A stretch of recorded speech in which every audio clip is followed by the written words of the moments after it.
Sumérgete en un viaje a través del tiempo y el espacio, donde desentrañamos los enigmas que la historia ha dejado atrás. Desde misteriosos eventos y lugares olvidados hasta personajes envueltos en leyendas y secretos prohibidos. Acompaña a Eloy López en Los Misterios de la Historia, donde cada episodio revela un nuevo fragmento del enigma universal.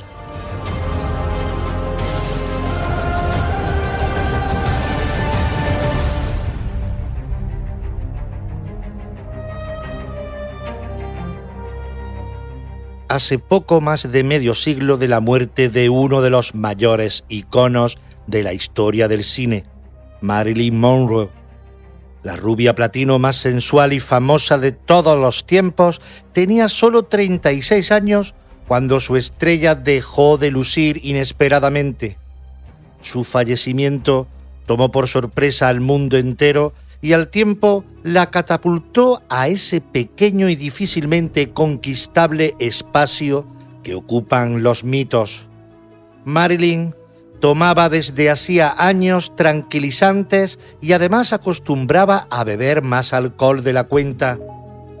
Quizás por eso el diagnóstico forense oficial del suicidio por ingesta excesiva de barbitúricos parecía cuadrar bien con la realidad. Pero nada en torno a la muerte de Marilyn encaja fácilmente en una explicación tan simple. Desde el principio fueron pocos los que se conformaron con ella, y no tardaron en escucharse voces de periodistas, investigadores y amigos de la actriz que desecharon el suicidio. Situando el foco sobre las incoherencias y lagunas de la autopsia y la investigación oficial, crecieron las sospechas sobre el posible asesinato de Marilyn. Conspiración de los servicios secretos norteamericanos o asesinato político son algunas de las razones que podrían encontrarse tras su muerte. Las sospechas y su fundamento llegaron hasta tal extremo que 20 años después de la desaparición de Marilyn, la Fiscalía de Los Ángeles realizó una nueva investigación sobre el caso. La conclusión fue la misma, pero algunas de las más incómodas preguntas que aguardaban respuesta no fueron contestadas. ¿Qué sucedió en realidad la noche del 4 de agosto de 1962 en el 12305 de Fitzgerald Drive de Winthrop, donde vivía la estrella? 52 años después de los hechos, esta es una pregunta que aún tienen demasiadas posibles respuestas.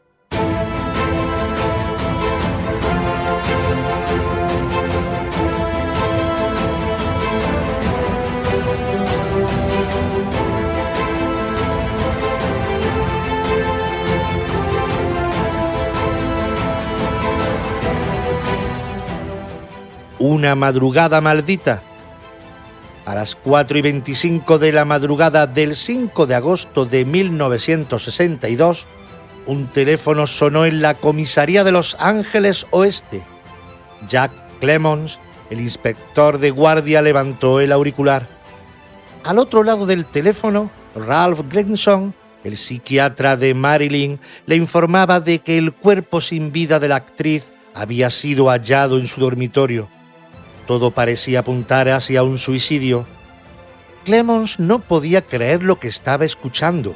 ¿Marilyn Monroe, la mujer más deseada del mundo, muerta? Inmediatamente se dirigió a la residencia de la estrella junto con otros 2 agentes. Al llegar encontró una escena digna del mejor drama de Hollywood.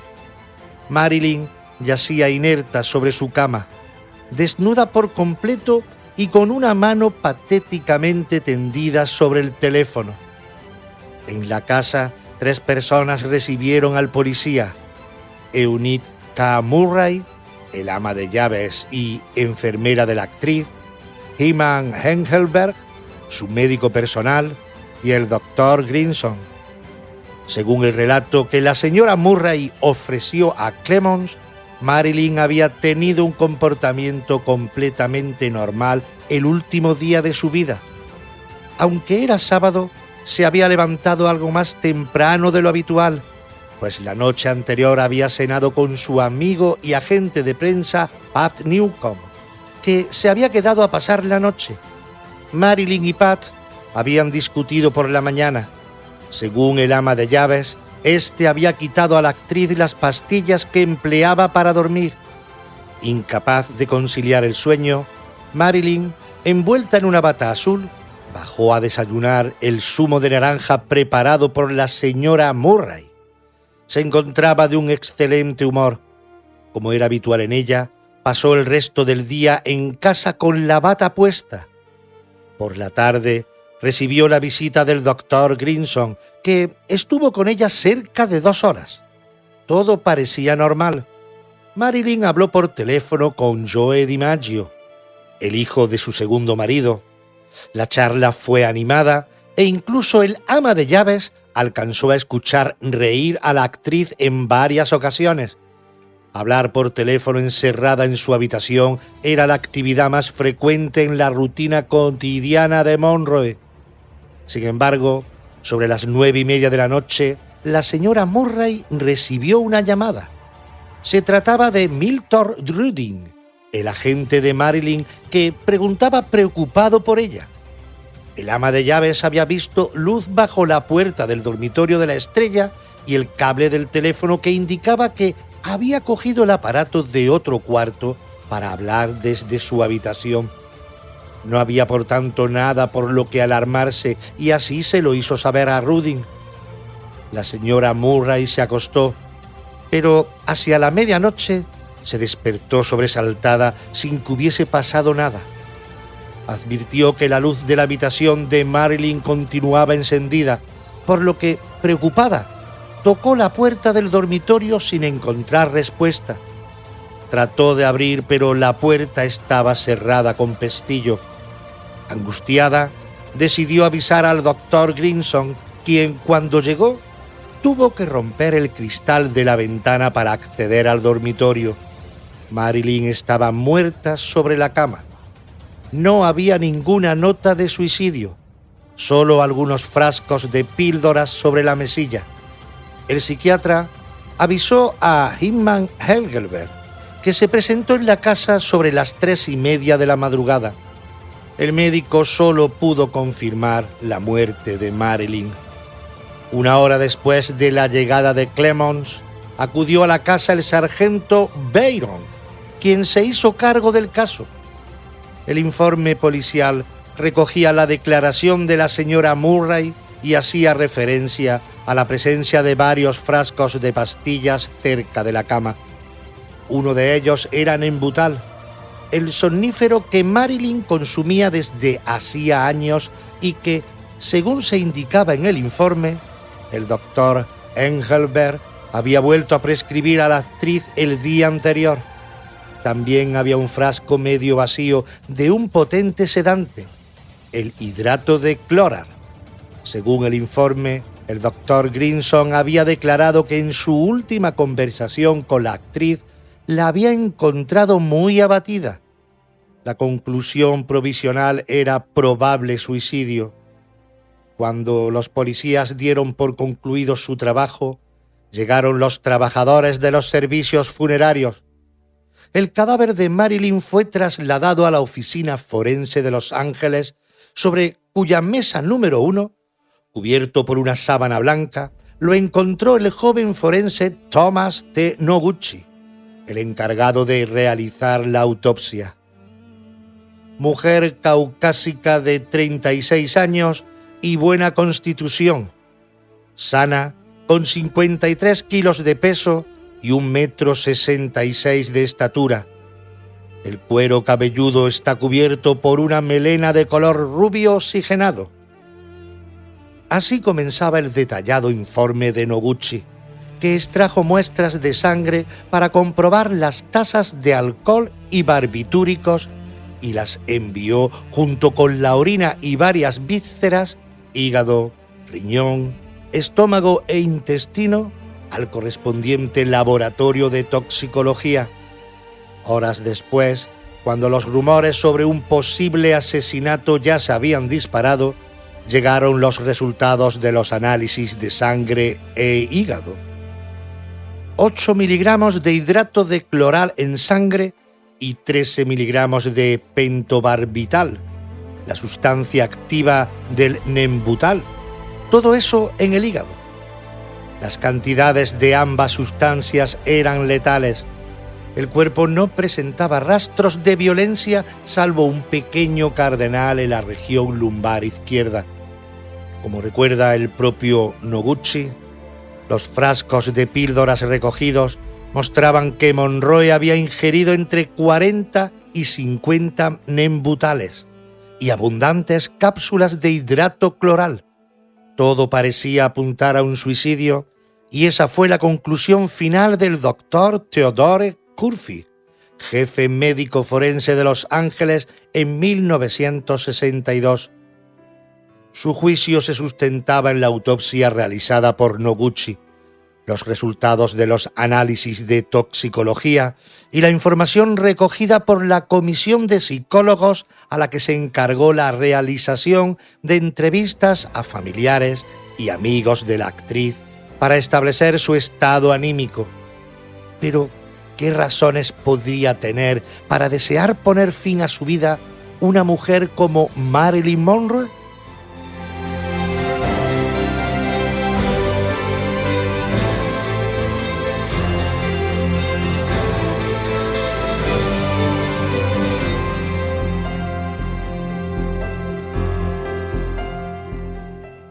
Las sombras tras el telón. Marilyn Monroe, o lo que es lo mismo, Norma Jean Baker, nació en el Hospital General de Los Ángeles el 1 de junio de 1926. Su madre, Gladys Baker, llevaba una azarosa vida sentimental en la que el motero Martin Edward Mortensen, padre de Norma, solo fue una página fugaz. Gladys, al igual que su madre, pronto presentó síntomas de trastorno mental cuando fue recluida en una institución. Norma comenzó un larguísimo peregrinaje de orfanatos y familias adoptivas. Su admiración por las estrellas de cine conseguía alejarla de la dura realidad de su infancia y, como ella misma llegó a confesar, fue viviendo en la casa de una de sus familias adoptivas cercana a los estudios de la RKO, cuando decidió que algún día sería actriz. La Segunda Guerra Mundial dio a la jovencísima Norma la oportunidad de comenzar a ser independiente, pues en 1942 empezó a trabajar en una factoría aeronáutica. Allí conoció a su primer marido, James Dougherty, con el que contrajo matrimonio cuando solo tenía 16 años. Tras unos meses de apacible convivencia, la pareja se vio forzada a separarse, pues James se alistó y fue destinado a Australia, mientras que Norma aceptó un trabajo en una fábrica de paracaídas. Pero la exuberante belleza de Norma no solo había llamado la atención de Dougherty.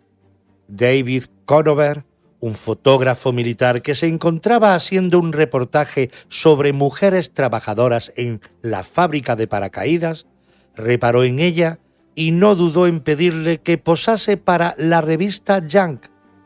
A partir de entonces comenzó la fulgurante carrera de Norma como modelo, que ya en 1946 le llevó a ocupar más de una treintena de portadas de revistas nacionales.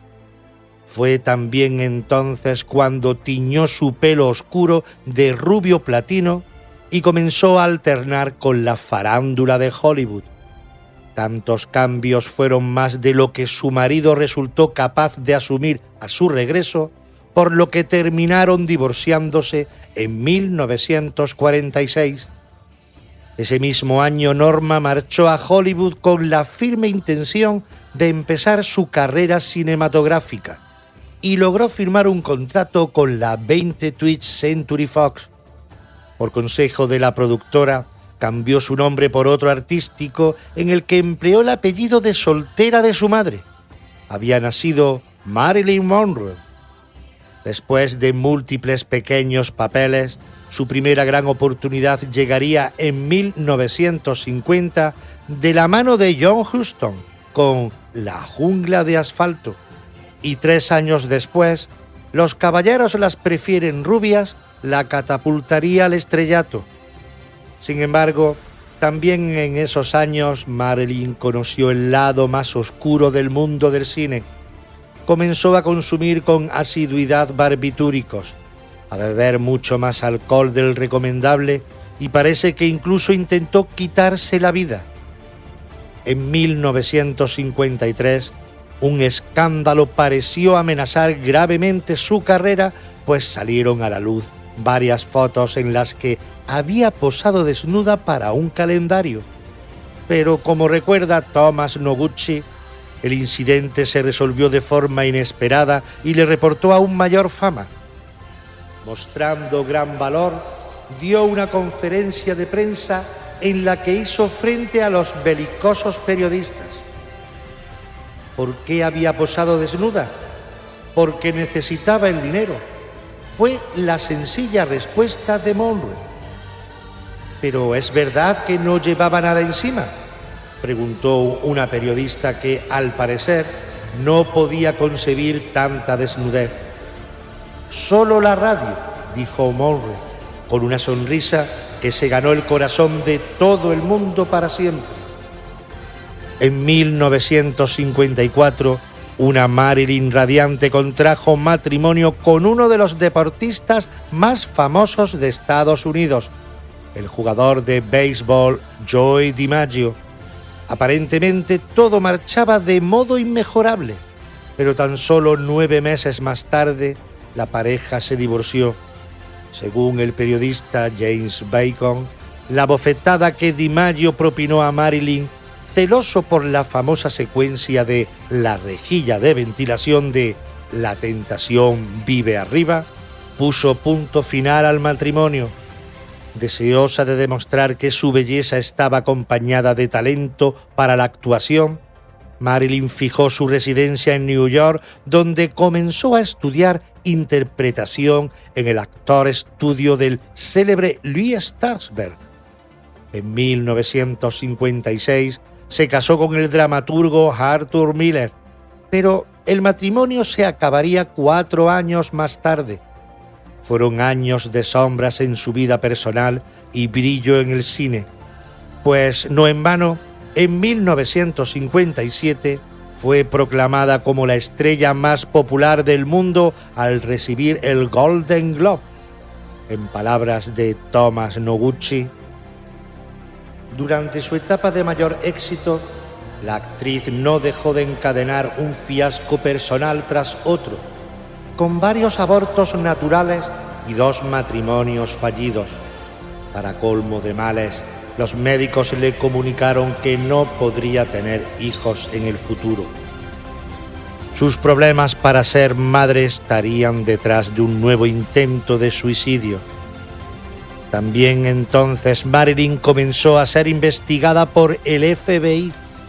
En una América inmersa en la casa de brujas, su relación con Miller la convirtió en sospechosa de actividades procomunistas, razón por la que se vería obligada a declarar a favor de su marido ante el Comité de Actividades Antiamericanas.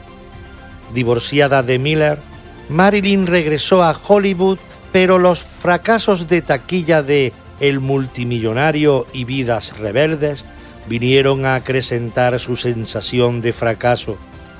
El alcohol y los tranquilizantes, sobre todo el Nembutal, se convirtieron en el mejor refugio de la actriz, que el mismo año de su divorcio empezó a tratarse con el psiquiatra Ralph Grimson. Este representó la tabla de salvación de Marilyn, si bien, a juicio de muchos de sus conocidos y biógrafos, la actriz desarrolló con él una relación de auténtica dependencia. Las sesiones de terapia y el Nembutal se convirtieron en el día a día de Marilyn. Sin embargo, en medio de tantos vaivenes emocionales, una nueva ráfaga de aire fresco había sacudido a la vida de la estrella. Un aire que procedía directamente de la Casa Blanca.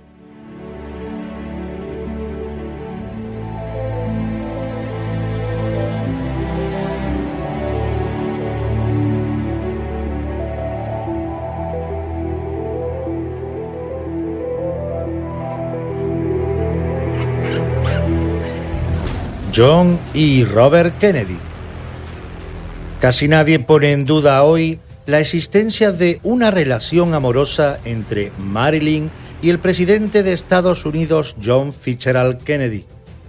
Asimismo, se sabe que John no fue el único del clan de los Kennedy en pasar por la vida de la actriz. Su hermano menor, Robert Kennedy, también conoció los encantos de la estrella. Sin embargo, durante mucho tiempo, la relación de Monroe con los hermanos Kennedy trató de ocultarse, y aún hoy, los datos sobre la misma, presentes en las biografías y los libros sobre la actriz, son confusos e incluso contradictorios. Probablemente, como recuerda el periodista François Forestier, autor de Marilyn y JFK, el rastro de la relación, sobre todo en el caso del expresidente, fue deliberadamente borrado. Lo eliminaron todo para mantener el mito viviente. Los Kennedy eran intocables, afirma con rotundidad. Quizá la imagen más reconocible para el gran público de la especial relación entre Marilyn y JFK sea el inolvidable Happy Birthday to You, que el 19 de mayo del 1962 dedicó la explosiva estrella al entonces presidente en un abarrotado Madison Square Garden. Ataviada con un increíble vestido muy ceñido y prácticamente transparente, Marilyn irrumpió en la gana para entonar la canción de cumpleaños más sexy que se haya cantado jamás. Adlai Stevenson, uno de los políticos presentes en la fiesta, recordaba la escena en una carta dirigida a la activista Mary Lasker del siguiente modo: se había vestido con eso que llaman carne y lentejuelas. Yo no vi ninguna lentejuela. Pero en realidad, esa noche John Fitzgerald Kennedy era ya historia para Marilyn. La relación entre ambos había comenzado mucho antes, incluso había hecho albergar esperanzas a la actriz de llegar a convertirse algún día en primera dama. Según Forestier, su primer encuentro tuvo lugar en 1954 en una fiesta en casa del productor Charlie Feldman. El presidente, famoso por sus desvaneos amorosos pese a estar casado, quería conocer a la mujer que toda Norteamérica deseaba, y el papel de Celestina quedó en manos de su cuñado, el también actor Peter Lawford. La relación se prolongó durante 8 años en los que la CIA y el FBI espiaron cada uno de los encuentros de la actriz con el presidente. Edward Hoover, el director del FBI, estaba enormemente preocupado por las posibles consecuencias políticas de la relación, sobre todo teniendo en cuenta que JFK estaba casado con una mujer que los americanos adoraban, Jacqueline Kennedy.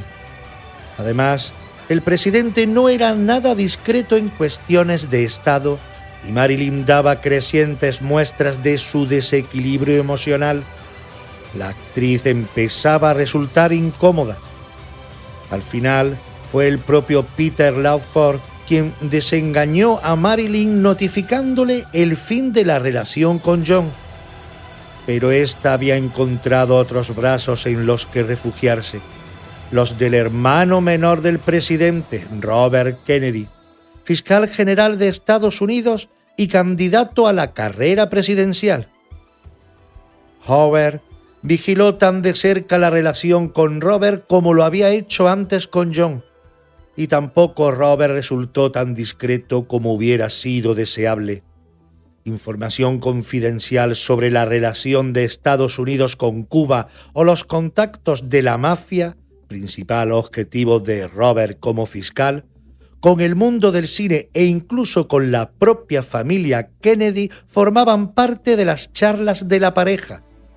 En palabras del especialista en cine Luis Gasca, incluso no se conforma con hacerle partícipe de numerosos secretos políticos, de ampliar los datos que John le ha dado sobre la participación de la presidencia en la frustrada operación de desembarco en la Bahía de Cochinos en Cuba, sino que le da sus teléfonos privados en el Departamento de Justicia.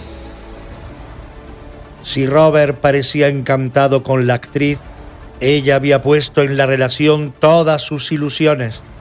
Según los testimonios de Robert Slatzer, periodista y amigo de Marilyn, y de su compañera de correrías, la también actriz Jane Carmen, Robert había prometido a Marilyn hacerla su esposa y convertirla en primera dama cuando llegase a la Casa Blanca.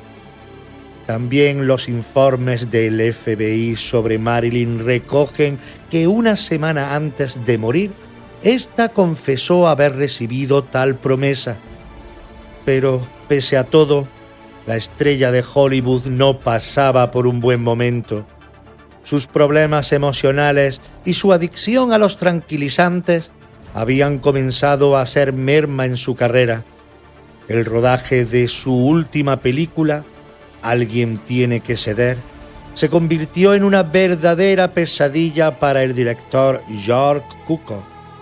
Marilyn no era capaz de cumplir con una mínima rutina de trabajo y el rodaje tuvo que ser interrumpido en varias ocasiones, incluido el día en que la actriz decidió volar a New York para cantar el feliz cumpleaños a JFK. En esa situación, la promesa de matrimonio de Robert Kennedy traía consigo la esperanza de un futuro mejor, y Marilyn no estaba dispuesta a dejarlo escapar. Sin embargo, Robert Kennedy no parecía pensar lo mismo, sobre todo cuando las llamadas de la actriz al Departamento de Justicia empezaron a ser cada vez más frecuentes e inoportunas. Poco después de mediados del mes de julio de 1962, la situación se volvió insostenible. Robert, a quien el FBI había presentado un detallado informe sobre su relación con la actriz que evidenciaba el peligro que podía suponer para su carrera, se sentía además acosado por ella. Marilyn había sido un bonito pasatiempo, pero no tan importante como para dejar que comprometiese su futuro político, así que dejó de contestar a sus llamadas. Según Jean Carmen y Robert Slatzer, Marilyn insistió una y otra vez sin éxito. Absolutamente desesperada, después de una de esas llamadas, la actriz gritó que en aquella ocasión los Kennedy no se la volverían a jugar, pues haría pública su relación con ambos. Los micrófonos de los servicios secretos que desde hacía años grababan cada suspiro de la estrella rubia recogieron también sus amenazas. Pero, ¿con qué armas contaba Marilyn para enfrentarse a los todopoderosos Kennedy? Según Slatzer, Carmen y un sinfín de biógrafos, periodistas e investigadores como Mike Spiriglio, Marilyn no solo podía provocar un enorme escándalo con sus declaraciones, sino que además tenía cómo demostrarlas. Parece que la rubia más famosa de Hollywood acostumbraba a llevar un pequeño diario de tapas rojas en el que anotaba el contenido de sus conversaciones con John y Robert. El diario contendría información que solo podría haber llegado a ella de boca del presidente y su hermano, lo que no solo acreditaba lo estrecho de su relación, sino que además podía dinamitar la carrera política de ambos. A juicio de los autores convencidos de que la muerte de Marilyn no fue un suicidio, el diario y la preservación de la carrera política de los Kennedy fueron los móviles del asesinato. Hay incluso quien sitúa a Robert Kennedy en Los Ángeles el mismo día de la muerte de la actriz, pese a que, según la versión oficial, se encontraba en California. Sin embargo, según el testimonio de una vecina de Marilyn, recogido por Schlatzer, la tarde del 4 de agosto, Robert Kennedy, Peter Lawford y un hombre que llevaba un maletín de médico se presentaron en casa de la actriz.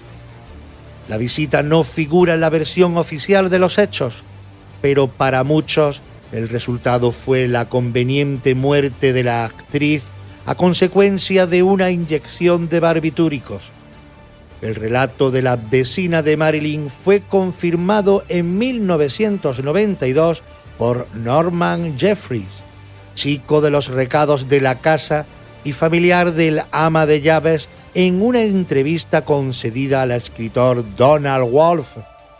También el ex policía de Beverly Hills, Lynn Franklin, ha asegurado que en la noche del 4 de agosto vio pasar en un coche a toda velocidad a Robert Kennedy, Peter Lawford y una tercera persona que identificó posteriormente como el doctor Ralph Grayson.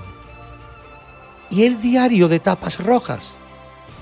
En el expediente policial sobre la muerte de la actriz no consta que entre las pertenencias de Marilyn encontradas en su casa hubiese ningún cuaderno de tales características.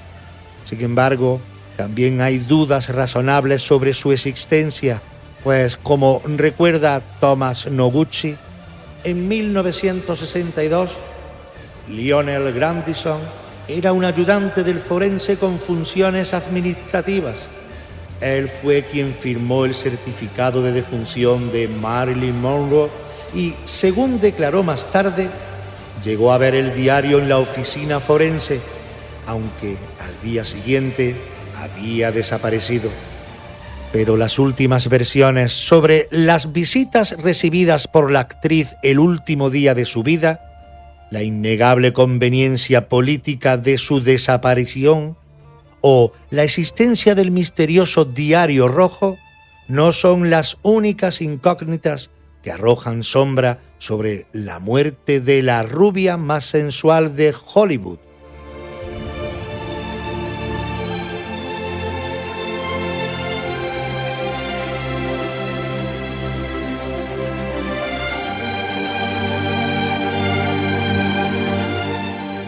Cabos sueltos. Que Marilyn Monroe era una mujer con graves problemas emocionales, antecedentes de depresión e intentos de suicidio y adicta a los tranquilizantes parece fuera de toda duda. Tomando en consideración tales datos, así como la complicada situación profesional y personal que la actriz atravesaba el verano de 1962, no parece descabellado creer que en la madrugada del 5 de agosto pudo decidir poner fin a su vida.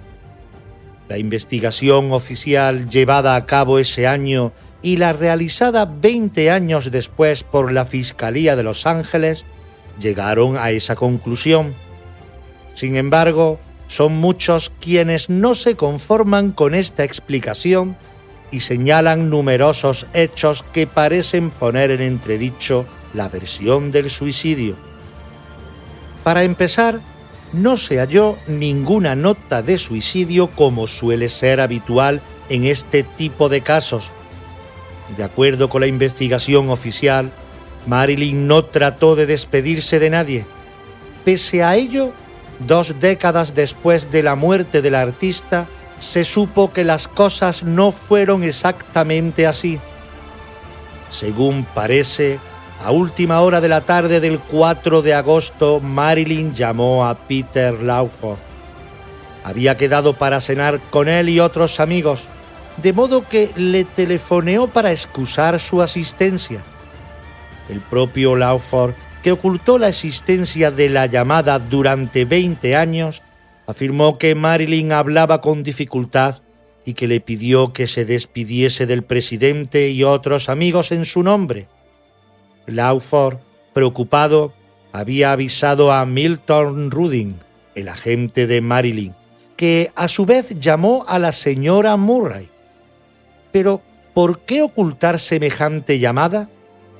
¿Se produjo verdaderamente o ha sido la forma de crear una nota de suicidio donde no la había? Solo hay una cosa clara al respecto. Lawford, para bien y para mal, era cuñado de los Kennedy.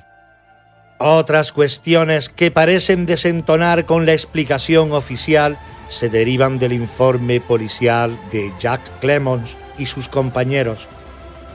Según las declaraciones de la señora Murray, Marilyn parecía de buen humor aquel día e incluso la escuchó reír de buena gana cuando hablaba con Joe DiMaggio Jr.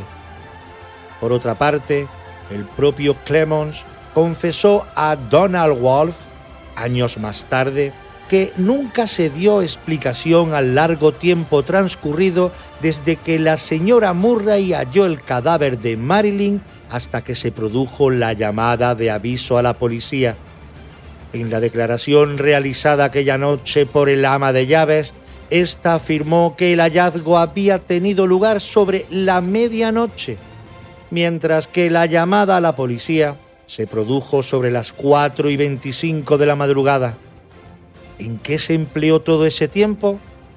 ¿En preparar el escenario de un suicidio y eliminar las pruebas de un crimen? En versiones posteriores de los hechos, el hallazgo del cadáver por parte del ama de llaves tuvo lugar cerca de las 3 de la mañana. Más inquietante aún resulta la ocultación de documentación en torno a la muerte del artista. Los informes de la comisión de psicólogos encargada de recabar datos sobre el estado anímico de Marilyn no se han hecho públicos. El forense Theodore J. Curfey decidió restringir el acceso a los mismos para garantizar la confidencialidad de los declarantes y aún hoy, 52 años después de los hechos, dicha restricción se mantiene. En el caso de los informes elaborados por el FBI sobre la actriz y su relación con los Kennedy, la falta de información es aún más abrumadora, pues los documentos se encuentran directamente censurados. De los varios cientos de páginas que constituían dicho informe, solo 97 han llegado a manos de los periodistas gracias a la Ley de Libertad de Información. El resto ha sido eliminado por razones de seguridad nacional. A raíz del 50 aniversario de la muerte de Marilyn, la agencia Associated Press pidió al gobierno de Estados Unidos que, en virtud de dicha ley, se revelase el contenido completo del informe sobre la actriz. La lacónica respuesta del FBI y los archivos nacionales fue que los documentos se habían perdido. Por último, también en la autopsia realizada al cadáver de Marilyn parece haber cabos sueltos. Los defensores de la teoría del asesinato insisten que, según el informe oficial del forense Thomas Noguchi, en el tracto digestivo de la actriz no se hallaron restos de pastillas de Nembutal ni de hidrato de cloral, pese al altísimo número que el artista supuestamente había ingerido. Tampoco se encontraron restos del tinte amarillo de las cápsulas. Noguchi, tanto en sus libros como en las declaraciones que realizó ante la Fiscalía de Los Ángeles en 1982, ha insistido en que Marilyn estaba tan acostumbrada al Nembutal que su estómago lo digería con enorme facilidad y que las cápsulas no destiñen. Pese a ello, hay quien interpreta estos hechos como un claro indicio de que la muerte de la actriz debió de producirse por una inyección o un enema de ambas sustancias y no por su ingesta. El mayor problema a la hora de poder descartar o aceptar una de las dos teorías reside en un error cometido en 1962. Noguchi envió al laboratorio de toxicología varias vísceras junto con las muestras de sangre del cadáver, pero solo recibió los resultados de las últimas y de las pruebas de hígado. Como él mismo ha declarado, sus superiores consideraron que a la luz de los resultados obtenidos no era necesario evaluar el resto de los órganos.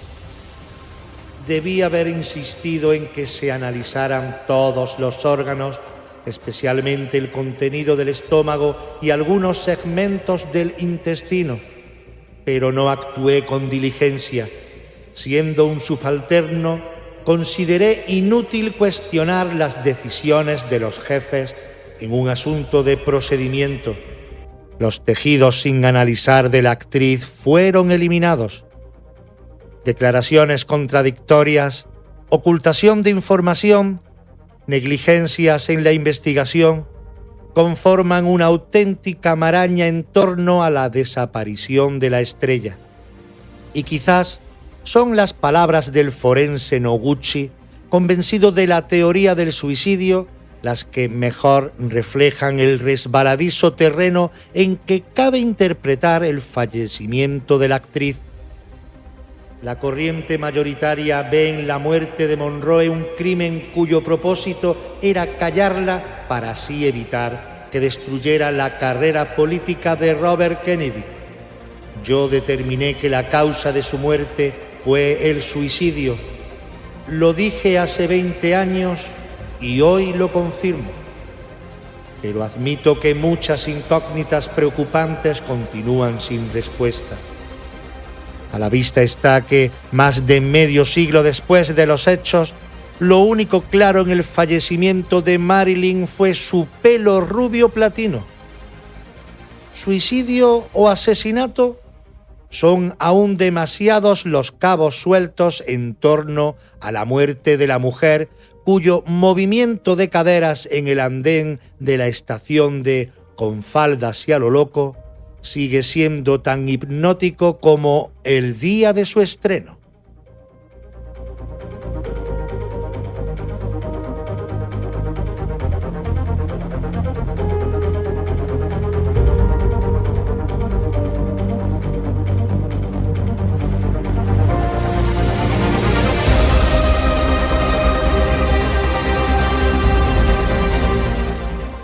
Curiosidades de la historia.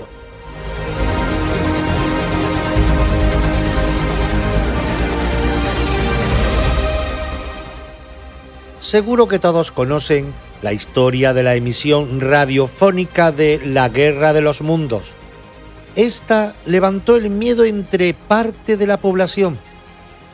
Entre parte de la población, sí, pero ¿cómo de grande fue esa parte? Siempre se ha dicho que fue una ola de miedo que recorrió Estados Unidos, pero es probable que algunos intereses económicos hicieran que se exageraran las consecuencias de la emisión. Así, la verdad tras la emisión de La Guerra de los Mundos de Wells se va tomando con el tiempo en una historia un poco más sucia. Aquello ocurrió el 30 de octubre de 1938, es decir, hará este mes más de 85 años. Orson Welles y su equipo retransmitieron en directo por la radio una supuesta invasión alienígena como si fuera un programa de noticias en directo. En algún momento de la emisión se avisó de que se trataba de una ficción, pero aquello no evitó que la gente se lo creyera. Es un momento histórico de la radio, sin duda. En los años 40, la Universidad de Princeton hizo un estudio sobre las consecuencias de aquel pánico ciudadano, llegando a la conclusión de que 1,7 millones de personas tomaron el ataque como cierto. De ellos, 1,2 millones se asustaron de verdad. Dicho esto, En los últimos años han ido surgiendo a su vez estudios y opiniones que apuntan a que el hecho fue exagerado y por motivos poco nobles. Ojo, no hablemos de que no existiera el miedo de la gente y que se provocara cierto revuelo, ni que todas aquellas llamadas que se dice que llegaron a la policía sean inventadas. No, ni mucho menos. Lo que dicen algunos estudios es que en aquellos días de 1938 se exageraron las consecuencias del hecho y que esto se hizo, entre otras cosas, por un interés concreto. Se me ocurre que también es posible que justo esas llamadas a la policía no fueran una muestra de miedo, sino de sentido común y escepticismo. Algo como: esto me extraña, voy a contrastar la información llamando a una fuente fiable, en este caso la policía. Algunos investigadores han revisado los ingresos en los hospitales de aquellos días de octubre del 38, ya que se decía en las noticias que había aumentado el número de crisis nerviosas. Al parecer, no hay rastro de tal subida de ingresos o consultas por ese tema en los registros.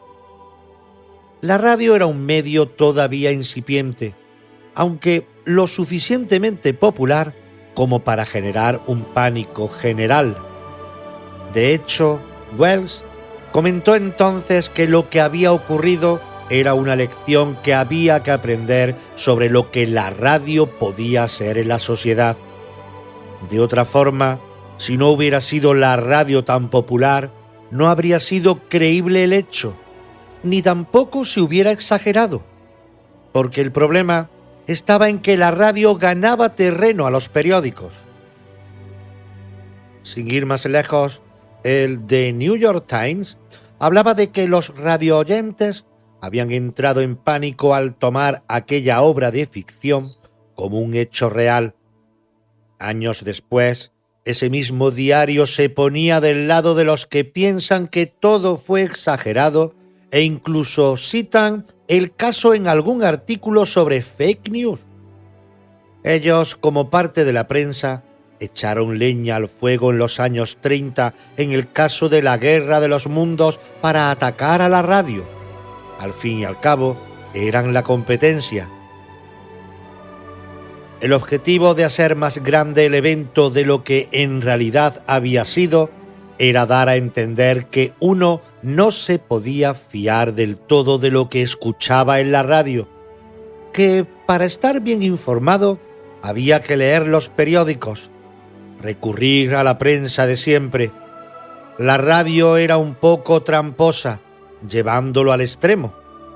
Por eso los periódicos jugaron un poco a su favor con la noticia, exagerando lo que había ocurrido en realidad. Y no les fue mal.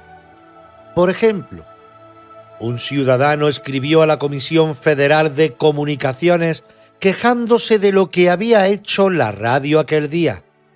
Preguntaba cómo se podría saber en la radio cuándo las noticias eran noticias y cuándo no lo eran, y por lo tanto era ficción lo que escuchaba. No olviden que la radio tenía programa de ficción, radioseriales y cosas similares. Preguntaba ese mismo ciudadano si aquello de Wells era un ejemplo de futuros programas de radio, para poder estar preparado ante el engaño. Acababa pidiendo algún tipo de control para que las emisoras no confundieran o engañaran a los oyentes. No hubo ley al respecto, pero las emisoras sí trataron de separar claramente noticias y ficción para evitar dañar su reputación. En la actualidad damos por hecho, creo yo, que muchas noticias en espacios de noticias no son noticias, sino que son opinión. Y a veces ni una cosa ni la otra, ni son noticias ni son opinión. Son publicidad, intereses, invenciones o incluso maldad. Pero la radio bien hecha es una bendición. Una maravilla. ¡Bendita radio!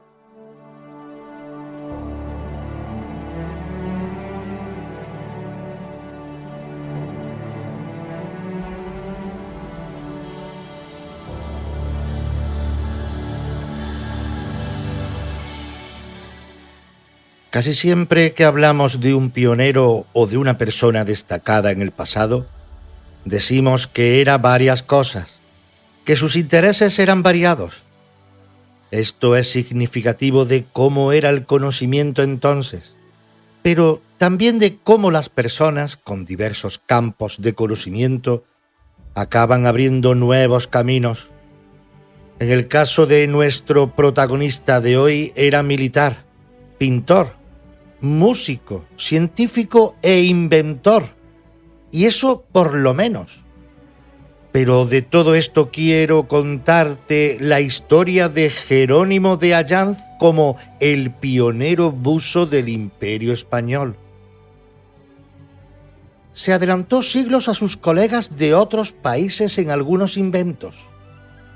Navarro, nacido en 1553, sirvió en importantes puestos a Felipe II y participó militarmente en varias campañas. Se casó con una murciana y vivió un tiempo en Cartagena, donde trabajó en el diseño de las defensas costeras. También estuvo en La Coruña, ocupándose de sus defensas marítimas. En 1597, Felipe II lo nombró administrador general de las minas del reino, y esto fue importante en la historia que quiero contarte. En una inspección minera estuvo cerca de morir por inhalación de gases tóxicos, lo que le llevó a crear métodos para poder respirar con seguridad en las minas, incluso cuando el aire estaba intoxicado. Fue también un pionero en el mundo de las máquinas de vapor. Todo esto un siglo antes de que el inglés Thomas Savery desarrollara ese uso de la máquina de vapor en la minería, por lo que es famoso y reconocido. Cerca del cambio de siglo se trasladó a Madrid y luego a Valladolid, donde comenzó a crear inventos de todo tipo. Entre todas estas cosas, Jerónimo de Allanz creó en 1602 unos trajes de buzo que le permitían estar bajo el agua todo el tiempo que quisiera. De nuevo, se adelantó mucho tiempo, un par de siglos, a los trajes de buzo que se comenzaron a usar de manera más o menos habitual. Sin duda, lo que había pensado sobre cómo respirar en las minas le sirvió también en este empeño. En 1602, con el rey presente, se sumergió en el Pisuerga para mostrar la eficacia de su traje de buzo. En agosto de 1602, ya con Felipe III en el trono y estando este presente en el jardín de la casa vallisoletana de don Antonio de Toledo, se presentó Jerónimo de Allanz con ese traje de buzo, con escafandra y botas de plomo. El traje era de piel de vaca y 2 tubos le permitían respirar. Por uno entraba el aire y por el otro salía. Y así se introdujo en el Pisuerga, donde estuvo sumergido hasta que se cansaron de esperar. El rey, tras casi 1 hora, pidió que lo sacaran del río a él o a su cadáver. Salió Jerónimo de Allanz como si tal cosa ante el asombro de todos los congregados. Este método de buceo fue más allá de aquella prueba. Se patentó y se utilizó en 1605 en ultramar para extraer perlas. Esta es solo una de las muchas ideas e invenciones de Jerónimo de Allanz, que también destacó en el campo militar y en las artes. Esta mano para el dibujo le permitió documentar perfectamente sus ideas, y así han llegado hasta nosotros muchos documentos de este tipo. Sus creaciones van desde balanzas de precisión o métodos metalúrgicos, pasando por molinos, bombas hidráulicas e instrumentos de medida, en varios de los casos adelantándose décadas e incluso años a los inventores en otros países de ingenios semejantes.